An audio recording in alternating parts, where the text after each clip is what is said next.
So Google Stadia often gets a pretty bad rep when it comes to media sources, and in a recent interview with EA CEO Andrew Wilson, things have been framed in a pretty negative light, despite him saying some very, very positive things about the platform. So in this video, we're just going to quickly break down a few of the things that were actually said, and a few reasons why maybe some hate should be thrown at Stadia, but why a lot of positive things are coming out, and especially from this interview, which is just bizarre.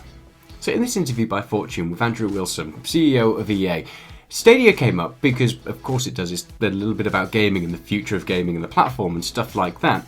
But it's really interesting actually when you look at this article, the fact that even in the opening statement about it, there's just so much negativity towards Stadia. I mean, in the written introduction, it even goes far to say that they talk with him about the problems facing Google Stadia. Seems like a pretty loaded thing considering that doesn't really come up that much, and he doesn't see it as a negative. Now, in the initial questions, there's some talk about what he feels is the future of distribution for games, and he talks about the fact that cloud gaming is going to be a very, very disruptive force and probably the way that things will go when it comes to subscription models and the way the games are served to consumers in the future. At this point, the interviewer starts to lead a pretty negative and loaded question when it comes to Google Stadia, framing it in a very, very negative light and clearly egging Andrew to say something negative about Google Stadia. So the question, just in case you haven't seen it, is, have Google Stadia stumbles changed how you think about cloud gaming? Now, the great thing about this is in the written article, they even go as far to put in a little bit of an addition on there, just so the reader really sees how much Google Stadia is struggling and how much is about to die, which is, by the way, Google recently shuttered an in-house game development unit that was part of a nascent Stadia cloud gaming business. Doom and gloom for Stadia, obviously. Throw that little bit in there just so the reader really sees how much it's going to die. Now, in what many will probably see as a bit of a surprise turn in events, Andrew didn't really say anything negative about it. In fact, he was pretty praising of the service. His words, "It's early, right? That's okay. That's what happens when you're on the cutting edge. I've actually played some games on Stadia, and I will tell you, the game experience is actually pretty good. It's not bad." Now, I don't know if that's what he actually sounds like. I'm just, throwing that out there. But you hear that on the cutting edge, it's pretty good. It's not bad, which clearly shows that he sees a future in this. He's talked about cloud gaming being the distribution in the future, that it's probably going to be the future and the most disruptive part of gaming and the way it's served to consumers. And then he goes on there to talk about it's actually a pretty good experience. That Google are on the cutting edge of technology, which cloud gaming partners at the moment are. Probably not the answer that they were looking for when they asked him and tried leading him down this path to say something negative about Google Stadia. Now, obviously it's not all gravy, and Stadia does have a few bugbears that, we users have to bear, and Andrew rightly called him out for this and talked a little bit more about those. In the following answer, he talked about the fact that there's a multiplayer issue there, and this is what he has to say about the issue. The issue with Stadia was that for multiplayer games, it was really hard to find other people to play with early on in the cycle. These games are now social networks. These are not solo experiences that we play in the back of our bedroom or our basement.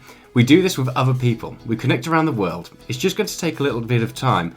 But what I saw was actually reassuring, because there was a lot of goodness in gameplay, and that's only going to get better. And what's interesting about that is even though he's talking about what he sees as the most negative part of Google Stadia at the moment, he's actually got a lot of praise to say about it. The fact that, yes, he saw those issues early on in the cycle of it, but right now he's seeing so many good things coming from it, and it's reassuring, which just goes to show that EA clearly have some sights set on Google Stadia because they see it as a viable platform. And for anybody who's actually been following Google Stadia and not just reading some of the doom and gloom headlines, there is so much more coming when it comes to the multiplayer side of things. We've got cross-play, for God's sake, finally happening. Cross-save features between some of the big name games. You can add friends on there and add notes about them, which bit bizarre, but it's there. And the way multiplayer is going with Google Stadia is getting bigger and bigger, and it's getting more fleshed out and more fluid. So yeah, that's what was said by EA CEO, and it's all pretty positive, to be honest. Even the most negative part about what he had to say about Google Stadia was all about that being in the past and how things are reassuring now and looking much better.